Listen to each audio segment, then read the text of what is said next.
ஏன் இவ்வளோ நாள் கல்வி ஊற்றி அவரை ஒதுக்கி வச்சுட்டு இத்தனை ஆண்டு காலம் போனது இப்போ அன்புமணி எதுக்கிறதுக்கு ஆள் பிடிக்கிறார் ராமதாஸ். சொந்த மகனை எதுக்கிறதுக்கோசம் மகளை வந்து பேரனை கொண்டு வரணும்னு பார்த்தாரு. அது முடியல. அவங்க ராஜினாமா இந்த குடும்ப சண்டையாக வேணான்னு ராஜினாமா பண்ண வந்தேன். நேரடியாக களத்தில் வந்து மகளையாக இருக்கிறாரு. இப்போ இந்த ஆள் எந்த சவுக்கால் அடிக்கிறது? ஒரு நாள் வன்னியர் ஒருத்தர் நாள் அடிக்கணும்னு கேட்குறேன். இந்த ஆள் அடிக்காமல் விடக்கூடாது. என் பண்ருட்டியார் ஐயா கூட ஒரு படம் நான் வன்னியருக்கு அவ்வளோ செய்தார்.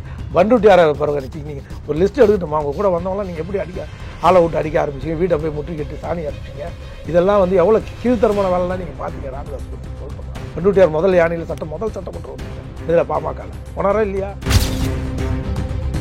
அதாவது அவர் பேசுகிற பேச்சுக்கும் செயலுக்கும் சம்மந்தமே இருக்கார். ராமதாஸ் வாயை தந்தா பொய்யை தவிர எதுவும் இல்லை. நடிகர் ஆகிட்டான். சிவாஜி இருந்திருந்தானா இந்த ஆளை பார்த்து தூக்கு மாடி செத்துருப்பார். அவர் வந்து அவருக்கு இருக்கிற 2 ஆப்ஷன் தான். ஒன்று அவங்க அப்பாவை கட்சி விட்டு நீக்கணும். அவர் செய்வாரான்னு தெரியல. முதல்ல இவர் பேரில் இருக்கிற ராமதாஸ் பின்னாடி இருக்கிற பேரையாவது நீக்கிட்டு போகுது. அப்பம் போல உறவுலாம் இனிமேல் கட்சிக்குள்ளே எடுத்துன்னு வராதிங்க. அந்த அம்மா சௌமியாவுக்கு ஒரு மக்கள் மத்தியில் வன்னியர்கள் மத்தியில் பாட்டல் மக்கள் சொந்தங்கள் மத்தியில் நிறைய நல்ல பேர் இருக்குது. அது ஜி.கே. மணி திமுக மிகப்பெரிய அமௌண்ட்டு கை மாறி இருக்குது. மிகப்பெரிய இதாக இருக்குது. அதுக்கு வந்து ராமதாஸ் ஐயா ஈல்டாக வராரு. இங்கே வந்து வெளியில் பேட்டி கொடுக்கும்போது அப்படி இப்படின்னு கண்ணீர் விட்டு ஏமாத்துறாங்க. ஜி.கே. மணி ஃப்ராடு மணி. அவன் பேர் ஜி.கே. மணி இல்லை. அவன் ஆரம்பத்தில் ஐயா பண்ருட்டியார் சொல்லுவார். அவன் ஆரம்பத்தில் திமுகவோட பஞ்சாயத்து யூனியன் தலைவராக இருந்தவன். அவங்க குடும்ப கல்யாணத்தை நான் நடத்தி வச்சிருக்கிறேன். அவன் திமுக மைண்டு உள்ள ஆள் தான். அதில் தான் உங்களுக்கு சந்தேகம். ஃப்ராடு மணி இருக்கிற வரைக்கும் ராமதாஸ் வந்து வழங்கவே மாட்டான். ஆனா அங்க ராமதாஸ் அவர்களோட இருக்கக்கூடிய நிர்வாகிகள் தொண்டர்களை பொறுத்த வரைக்கும் அவருடைய மகள் வருகையை ஏத்துக்கிற நிலையில தானே இருக்காங்க. இந்த ஆளு வந்து நடிக்கிறான். சரியில்லை பையன் நடிக்க வேண்டாம், என்ன ஆச்சுதான் என்னை கொலை பண்ணுறோம், அதுக்கோசம் நான் வந்து என் மகளை கொண்டு வரேன்றான். இது மகளை கொண்டு வரதுக்கு டெம்பரரி தான். பிரித்தா இப்போ அன்புமணிக்கு கவுண்டர் கொடுக்கறதுக்கோசம் ஜி.கே. மணி ஆடுற ஆட்டம் இது.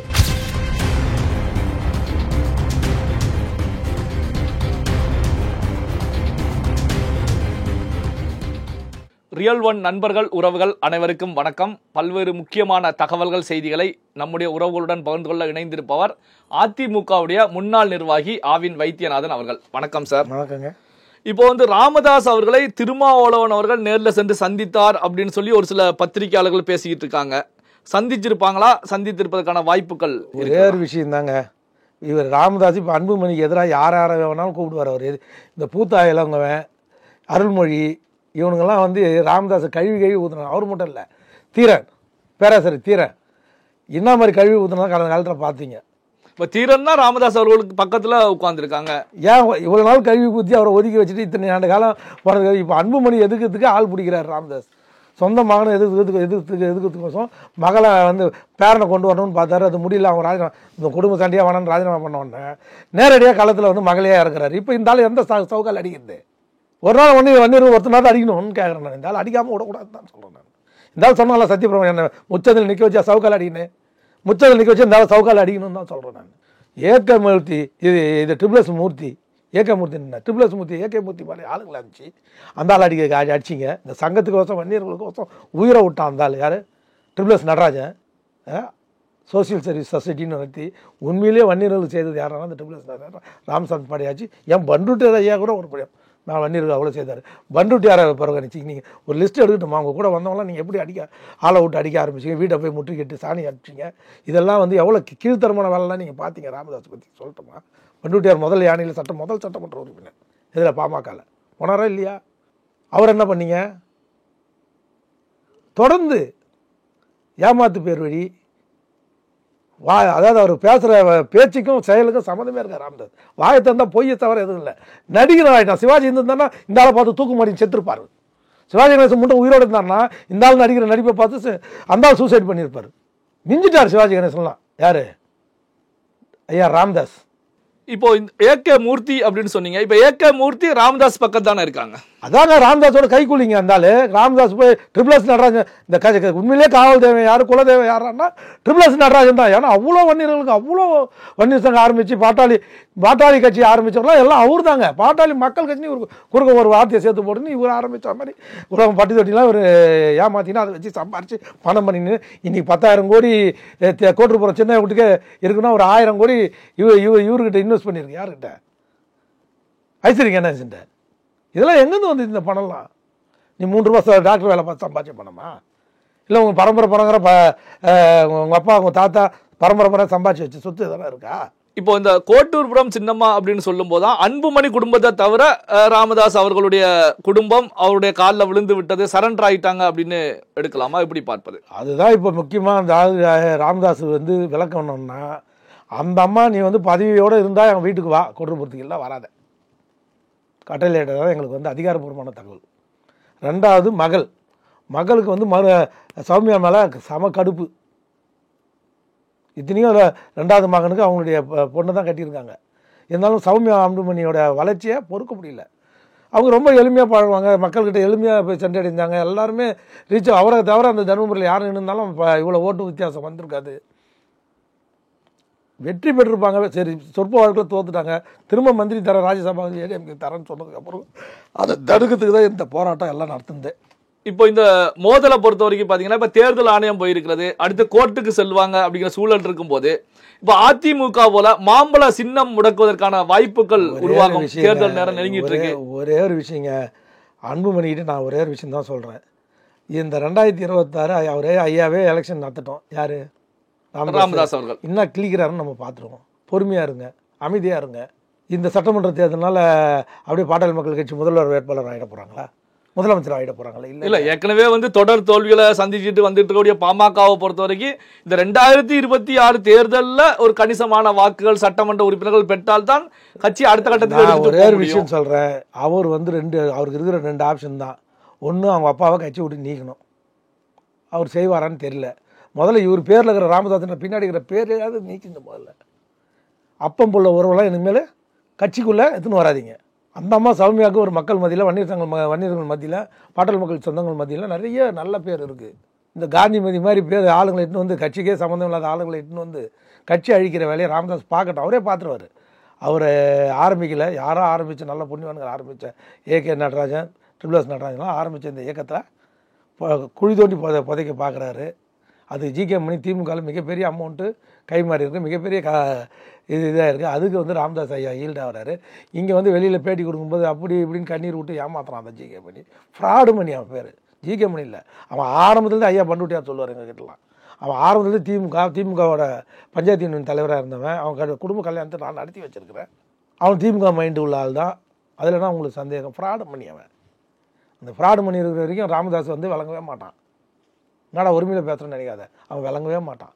சொந்த புள்ள அந்த ஆள் வந்து ஏகே நடராஜன் மட்டும் இல்லைங்க, படையாச்சி ராமசாமி மட்டும் இல்லைங்க, யார் வேணுகோபால், யார் ராமமூர்த்தி, திண்டிவனம் யாரோட வளர்ச்சியும் பொறுத்துக்காதவங்க. அந்த வன்னியர்களுக்கு செய்கிற வன்னியர்கள் யாருமே வளர்ந்துடக்கூடாதுன்றதுல மிகப்பெரிய பங்காற்றி முன்னுக்கு வந்துடக்கூடாதுன்றதுல அப்படி முன்னுக்கு வந்தவங்கள அழிக்கிறது, ரவுடிங்களை வச்சு அடிக்கிறது, அடியார்களை வச்சு தாக்குறது, இதுதான் ராமதாஸோட குடும்ப தொழிலே. அதுதான் போலி டாக்டர் இருந்தாலும் அவன் சர்டிஃபிகேட் வாங்கி பாருங்க, அது எந்த கோட்டாவில் வந்திருக்கா அப்படின்னு. இல்லை, இப்போ நீங்கள் கோட்டான்னு சொல்லும்போது தான் இப்போ ராமமூர்த்தி அவர்கள் பேசும்போது கூட ராமதாஸ் அவர்கள் வன்னியரே கிடையாது அப்படிங்கிற அவரோட சர்டிஃபிகேட் வாங்கி பாருங்க. அதுதான் நான் சொன்னேன், அதுதான் நான் சொல்கிறேன். சர்டிஃபிகேட்டில் வந்து பட்டியலின மக்கள்னு இருக்க, SC/ST இருக்க, ஏதாவது அவர் பேசுறதுக்கும் உள்ளுக்கும் எதுக்குமே சம்பந்தமே இருக்காதுங்க. சர்டிஃபிகேட்ல அப்படி இருக்குன்னா என்ன காரணத்துக்காக சர்டிஃபிகேட்ல இப்படி இருக்கு? நான் என்ன சொல்ல, சர்டிஃபிகேட்டே அப்படி இருந்தால் சர்டிஃபிகேட் என்ன இருக்கு, அது அந்த ஜாதி தானே நம்மள்ட்ட. ஜாதி ஒன்று சர்டிஃபிகேட் ஒன்று இருக்க முடியுமா? இருக்க முடியுமா? வாய்ப்புகள் கிடையாது, இருக்க முடியாது. அப்போ அதுவே ஃப்ராடுனா அப்போ நீ வன்னியர்ன்றதே ஃப்ராடு தானே. நான் சொல்ல இதை ராமமூர்த்தி திண்டிவனம் அதுதான் சொன்னேன். இவங்கெல்லாம் வந்து டாக்டருன்ற பேரில் மக்களை ஏமாற்றி ஒரு குடிசையில் இருந்தவங்களுக்கு இன்றைக்கி இத்தனை 1000 கோடி, இத்தனை லட்சம் கோடி சொத்து எங்கேருந்து வந்தது, எப்படி வந்தது? ஒன்று சொத்து சம்பாதிச்சது யாராக இருக்கணும்? உன் பையனாக இருக்கணும். அவராவது ப்ராக்டிஸ் பண்ணாரா டாக்டர் அன்புமணி? அவரும் ப்ராக்டிஸ் பண்ணல. அவர் எந்த கிளினிக் நடத்தினார், எந்த கிளினிக் டாக்டர் வேலை பார்த்தாரு சொல்லுங்கள். அரசியலை தவிர உங்களுக்கு வேறு என்ன பொழப்பு இருக்குதுன்னு கேட்குறேன். மிஞ்சமாக கொஞ்சம் நல்லா வச்சு விவசாயம் பண்ணியிருப்பேன், அது சொத்துக்கே சரியாக போயிருக்கோம்.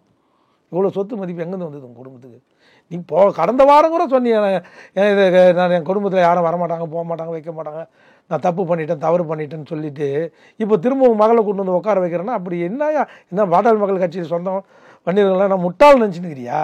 நீ எது செய்யணும் பார்க்கறதுக்கு, வேடி பார்க்கறதுக்கு. ஆனால் அங்கே ராமதாஸ் அவர்களோட இருக்கக்கூடிய நிர்வாகிகள் தொண்டர்களை பொறுத்த வரைக்கும் அவருடைய மகள் வருகையை ஏற்றுக்கிற நிலையில் தானே இருக்காங்க. இந்த ஆள் வந்து நடிக்கிறான், பையன் சரியில்லை, பையன் நடிக்க வந்துட்டான், என்னை அடிச்சிட்டான், என்னை கொலை பண்ணுறோம், அதுக்கோசம் நான் வந்து என் மகளை கொண்டு வரேன்றான். இது மகளை கொண்டு வரதுக்கு டெம்பரரி தான். பிரித்தா இப்போ அன்புமணிக்கு கவுண்டர் கொடுக்கறதுக்கோசம் ஜிகே மணி ஆடுற ஆட்டம் இது. ஜிகே மணி ஆடுற திருட்டு ஆட்டம் இது. திமுகவோட கைக்கூலி ஜிகே மணி. பல முறை சொல்லிட்டேன் நான், இதெல்லாம் நடக்க போகுதுன்னு சொன்னோம். நம்ம இது பின்னாடி அரசியலில் மதிப்பு எல்லாம் இல்லை. இப்போ உடனே பூம்புகாரில் பட்டாபிஷேகம் பண்ண போகிறார். அடுத்து எங்கன்னு கேளுங்க. பூம்புகாரில் மயிலாடுதுறையில் மாபெரும் மகளிர் மாநாடு நடத்துகிறாரு. அங்கே வச்சு மகளுக்கு பட்டாபிஷேகம் பண்ணுவார். ஏற்கனவே பிள்ளைக்கு பண்ணி கீச்சிட்டாரு, பேரனுக்கு பண்ணி கீச்சிட்டாரு. இப்போ அடுத்து இப்போ அப்பாவுக்கு மகனுக்கு இடையில மோதல் ஏற்படும் போது குடும்ப உறுப்பினர்கள் தான் சமாதானம் செய்யக்கூடிய வேலையில ஈடுபடுவாங்க. ஆனா இப்போ வந்து சகோதரியே அரசியல்ல அன்புமணிக்கு எதிராக களத்துல இறங்குறாங்க அப்படின்னா எப்படி? ஒட்டுமொத்த குடும்பமும் கிருஷ்ணசாமி மகளுக்கு எதிராக, சௌமியா அன்புமணிக்கு எதிராக களம் இறங்கி இருக்கிறாங்க. சின்ன வீட்டிலேருந்து பெரிய வீட்டிலேருந்து எல்லாமே சேர்ந்து களம் ஆட்டம் தான். அவங்க மத்திய மந்திரி ஆகிடக்கூடாது, மீண்டும் அரசியலில் கட்சி பாட்டாளி மக்கள் கட்சி அவங்க கைக்கு போயிடக்கூடாது, கிருஷ்ணசாமி மகளோட கைக்கு போயிடக்கூடாது. கிருஷ்ணசாமிக்கு நேர் விரோதி யாருன்னா காங்கிரஸில் செல்வ பெருந்தகை. செல்வ பெருந்தகை வர வச்சு அவர் வீட்டில் வச்சு பாசுறாரு. அதுதான் திரும்ப கொதிச்சு போய் ஸ்டாலினை பார்க்க ஓடினார். நேற்று நாங்கள் இருக்கிறோமா இல்லையான்னு கேட்டிருக்காரு. என்னது கூட்டணியில் நாங்கள் இருக்கிறோமா இல்லையா அவங்க கூட்டணியில் கேட்டிருக்காரு உள்ள. யார்? திருமான்னு. நேரடியாக திமுக வந்து இந்த வேலையை செய்யாமல் காங்கிரஸ் விட்டு இந்த வேலையை, ஏன்னா செல்வ பெருந்தகை பேரை ரெக்கமெண்ட் பண்ணது தளபதி ஸ்டாலின் தானே. காங்கிரஸ் பேர் இயக்கத்துக்கு பதிவு வாங்கி கொடுத்து தளபதி ஸ்டாலின் தானே. அதனால் அவரை விட்டு ராமதாஸ் கிட்ட தூத்து போயிடும். பாட்டாளி மக்கள் கட்சி கூப்பிடுது. இந்த பக்கம் இவருங்க, இந்த பக்கம். நான் என்ன கேட்குறேன், நான் திரும்ப கேட்குறேன், உனக்கு சக்தி இருக்குது, உன் கட்சி வளர்ந்துருக்கு, திரும்ப ஏன் திமுகவோட போய் மண்டிட்டுன்னு இருக்கிற? அவங்க தான் போயிட்டாங்கன்னு தெரியுது, மறைமுகமாக பேச்சுவார்த்தை நடத்துகிறாங்கன்னு தெரியுது. நீ போ, தாவக கூட போ. நீ தாவக கிட்ட நீ போனோன்னா விஜய் வந்து முதலமைச்சர் ஆகிறதுக்கு கூட வாய்ப்பு இருக்குது. ஏன்னா உங்கள்கிட்ட கிளை கழகத்தை மேலே வரைக்கும் அந்த ஃபேக்கல்ட்டின்னு சொல்லக்கூடிய கட்சி ஆர்கனைஸ்டு அவங்க கையில் இல்லை. யார்கிட்ட? தாவக கிட்ட, விஜய் கிட்ட இல்லை. அது உங்கள் கையில் இருக்குது. 2 பேரும் ஒன்றா சேர்ந்தீங்கன்னா கிட்டத்தட்ட பாதி சீட்டுக்கு மேலே பிரிச்சிங்கன்னா 2 பேரும் சேர்ந்தீங்கன்னா வெற்றி வாய்ப்பு 117, 135 சீட்டு, 234, 135 சீட்டு ஈஸியாக வெற்றி பெறுவீங்களே. முன்னெடுத்த அந்த இதை ஏன் பின்னெடுத்தீங்க? எது அவர்கிட்ட மக்கள் செல்வாக்கு இருக்குது? யார்கிட்ட? நடிகர் விஜய்கிட்ட. கூத்தாடி வேகமாக இருக்கலாம், ஆனால் மக்கள் வந்து ஒரு கரிஸ்மெட்டிக் லீடராக மக்கள் பார்க்க ஆரம்பிச்சிட்டாங்க. இளைஞருக்கு செல்வாக்கு. உங்கள் கையில் பட்டி தொட்டிலாம் அமைப்பு இருக்குது, கிளைக்கழகம் வரைக்கும் உங்கள்கிட்ட அமைப்பு இருக்குது, அவங்கக்கிட்ட அமைப்பு இல்லை. நீங்கள் 2 பேரும் சேர்ந்து ஒரு கூட்டணி வைங்களேன், வந்தால் மிகப்பெரிய வெற்றி வாய்ப்பு இருக்கா இல்லையா? ஏன் இந்த திமுகவோட துண்டுக்கு, இந்த திமுக போடுற என்ன துண்டுது எலும்புக்கு ஏன் ஆசைப்படுறீங்க? இந்த 4 எம்பி நீங்களே சொல்கிறீங்க, இந்த 2 எம்பி 4 எம்எல்ஏ வச்சு நாங்கள் என்ன பண்ண போகிறேன்? நீங்கள் அட்லீஸ்ட் தமிழ்நாட்டில் ஒரு மக்களுக்கோசம் நல்லது செய்யறதுக்கு ஒரு புதிய மாற்றத்தை கொண்டு வாங்கலை. நீங்கள் போனால் வால் பிடிச்சின்னு உங்கள் பின்னாடியே 2 கம்யூனிஸ்ட்டும் வந்துடும். ஏன் போக மாட்டீங்க? ஏன் உங்களுக்கு திருமாவளவனுக்கு அந்த தைரியம் இல்லை? உங்கள் பலம் உங்களுக்கே தெரியலன்னு தான் நான் சொல்லுவேன். பாட்டாளி மக்கள் கட்சியோட இன்றைக்கி திருமாவளவனுக்கு வந்து கட்சி பலமாக இருக்குது. பாட்டாளி மக்களுக்கு குறைஞ்சது 23 சீட்டு வாங்கியிருக்காங்க. அட்லீஸ்ட் நீங்கள் தகராறு பண்ணிங்கன்னா அதே 23 சீட்டு இல்லை 25 சீட்டு கிடைக்குமா இல்லையா? எங்கே போனாலும் ஏன் இந்த 2 சீட்டு 3 சீட்டுக்கு திமுக கிட்ட போய் அடிமையாக இருக்கிறீங்க? திமுக எப்போ பாட்டாளி மக்கள் கட்சி பேச ஆரம்பிச்சதோ, ஜிகே மணியை கூட்டு துரைமுருகன் வீட்டை வச்சு பேசுனாங்களோ, அன்றைக்கே நீங்கள் வெளியில் வந்துருக்கணுமா இல்லையா? திமுக விட்டு ஏன் வரமாட்டீங்க? ஏன் தயங்குறீங்க? நீங்கள் அப்படி தயங்குறதுனால தமிழ்நாடு மக்களுக்கு செய்கிற மிகப்பெரிய துரோகம் அதுதான்டான்றான். திரும்பகிட்ட சொல்கிறீங்க, கள்ளக்குறிச்சி போராட்டம் நடத்துகிறேன், மது ஒழிப்பு நடத்துகிறேன்றீங்க. திமுக 2016 மது ஒழிப்பு முதல் கையெழுத்து, ஆட்சிக்கு வந்தால் முதல் கையெழுத்து மது ஒழிப்பு தான் சொன்னாங்க, செய்யலை. அதில் இப்போ கூட காலம் கெட்டு போகல. இந்த நிமிஷம் வெளில வாங்க திமுக விட்டு. உங்கள் மிகப்பெரிய சிறந்த எதிர்காலம் இருக்குது. நீங்கள் அதிமுகவோட கூட்டணி வச்சாலும் சரி, இல்லை அங்கே பிஜேபி இருக்கிறதுனால அங்கே வைக்க முடியலன்னா அட்லீஸ்ட் தாவேக்கா கூட கூட்டணி வச்சா கூட தாவேக்கா ஆட்சி அமைக்கிறதுக்கு 3 ஷேரிங் வரும்போது தாவேக்கா தலைமையில் ஆட்சி அமைக்கும். அப்போ உங்களுக்கு ஒரு துணை முதல்வர் பதவி கிடைக்கும், ஒரு 5-6 பேருக்கு மந்திரி பதவி கிடைக்கும் திருமாவளவன் கட்சிக்கு. ஏன் அதை வேணும்னு தடுக்கிறீங்க? இல்லை ஐயா ராமதாஸ் மாதிரி நீங்களும் யாரும் கட்சி வன்னியர்கள் யாரும் பதவிக்கு வரக்கூடாது, எல்லாம் 4 செல்ஃபோன் வச்சுக்கிறான், 10 வீடு வாங்கி வச்சுக்கிறான் அப்படின்னு பொறாமப்படுறீங்களா? இல்லையே, திருமாவளவன் அப்படி படுற ஆள் கிடையாது. அவர் கட்சி இன்றைக்கி வளர்ந்துருக்குதுன்னா அவருக்கு தொண்டனை வளர்ச்சி தன்னுடைய வளர்ச்சியாக நினைக்கிறதுனால அந்த கட்சி இன்றைக்கி தமிழ்நாட்டில் மிக வேகமாக அந்த கட்சி வளர்ந்துருக்குன்னா இன்றைக்கி யார் காரணம்? திருமாவளவன் கட்சி தானே காரணம், திரும்ப தானே காரணம். அவர் சொந்த பந்தங்களுக்கு யாரும் இடம் கொடுக்கலையே.